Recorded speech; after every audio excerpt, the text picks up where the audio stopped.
21-year-old mother throws 5-year-old son in the trash, blames it on synthetic weed, goes out to look for it, blah blah blah blah. I will leave you a link in the description below. Another Tommy Sotomayor video. Okay, so, what do we have here? A 21-year-old mother with a 5-year-old son freaks the hell out, throws her son in the garbage can, runs up to somebody, asks them if they smoke weed. Person says no. They go running for it. Ever notice how it's the synthetic shit that always makes people freak out like that? I've never heard of anyone robbing a 7-Eleven at 4 o'clock in the morning with a gun in their hand, high off marijuana, wanting the money in the register and shooting somebody up. I've been part of one robbery where someone was high off weed. I was there. I was sitting there bullshitting with the cashier, just minding my own business. And suddenly this guy, high off his rocker, goes off to the back where all the alcohol is, takes a 40 ounce, sticks it under his shirt and tries to leave.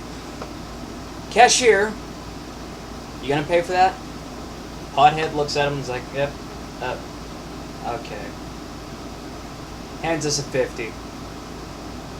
Which is about twice the amount that the damn thing actually cost. Actually, the thing cost probably like $14. And told us to keep the change. We knew who the guy was, so we just, yeah, whatever. And then we bought a pizza with the rest of the money. But it's whenever you have somebody high off synthetic shit, they freak out and act like fucking imbeciles like this. That they go psycho and crazed.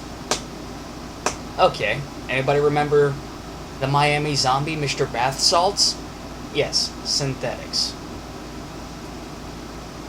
The Kony 2012 guy, the guy who was saying, we need to have military action against Joseph Kony. About a month, well, less than a month after he made that video worldwide famous, he started running around in San Diego, naked out of his mind, jacking off all over things. Because the guy was high. He spent some of the donation money off drugs. On drugs. It's always these synthetic things. I see people freak out, whatever, whatnot. I live in Missouri, the meth state. One of the largest producing meth towns just happens to be 10 miles away from mine. Spickard, Missouri. I've seen a few meth heads. I've seen them do things that you would only see in a superhero movie. You ever see somebody get smacked in the head with a chair and laugh it off? Yeah. Ever see anyone throw a full dumpster with one hand? Swear to God, I shit you not, when I was walking in one of the back alleys over by one of the local bars, I saw that shit. Now, is it as bad as in the inner cities? Well, obviously not. I live in a small town. But these inner cities, this happens every day. Now, as Tommy Sotomayor puts out, like, the system's designed to keep people where they're at. It's not just the black folk, it's the white people, too. Okay, all these fucking plant workers that work in my town, they're not going anywhere besides the plant. They're going to stay there all their lives. Everyone is going to stay exactly where they are, because the system's designed for them not to move anywhere else. The rich must stay rich, the poor must stay poor, and the middleman, well, they're trying to get rid of the middleman. The middle class is dying. Well, let's go back to the drugs. You only see it with synthetics. That shit like this happens. Maybe this is a clear-cut sign that we should legalize the non-synthetics. And plus, think about it for a moment.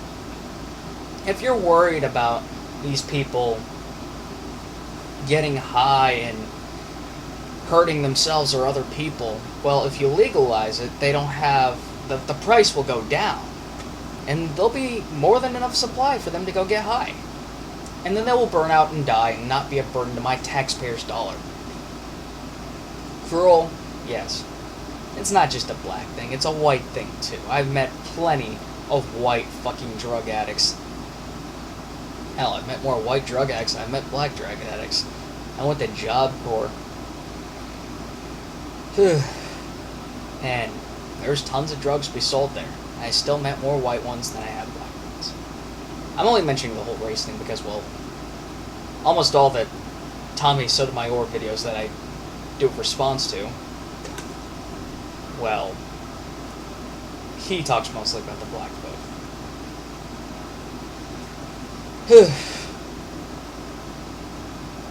The fact of the matter is, it's these synthetics that really just drive people crazy, make them all fucked up in the head. This is why I'm totally against antidepressants and all these other wonderful drugs that really do not do their job of keeping people from going psychotic. The Columbine kids, they were on synthetic drugs that was supposed to keep them from going nuts, and they shot up a town. Well, shot up a school. The guy, Newtown, Connecticut, he was supposedly on some of these antidepressants, which is just the legalized version of these damn drugs. You look at virtually every single one of these people who go nuts and start shooting up places, it's these synthetics. Whether it be the legalized stuff from the government, the government says, okay, you can do that, or it's the, okay, there's no law saying we can't have this synthetic weed, let's try this shit. I've watched that synthetic weed fuck with one of my friends personally. I had a friend who recently went nuts and shot his best friend's dad because he's got PTSD, and the only thing that takes the edge off and keeps him from remembering a lot of this shit that he saw was going out partying and doing like Spice and that K-15 shit, whatever.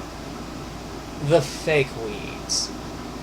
The stuff that's supposed to get you higher than a kite, but has some really bad effects.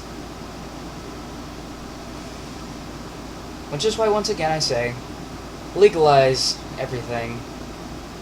Let the druggies burn out. And then we can start working on the real problem. Rather than looking at the crimes as a felony, look at it as a medical problem, not a criminal problem. And then you'll have less 21-year-old moms throwing their kids into garbage cans. Holy fucking Christ. But obviously this does not make any sense to our politicians. Or otherwise, there'd be a lot more potheads around rather than these fake meth. Yeah, that shit. Anyways, leave your comments. Let me know what you think. Have a good day.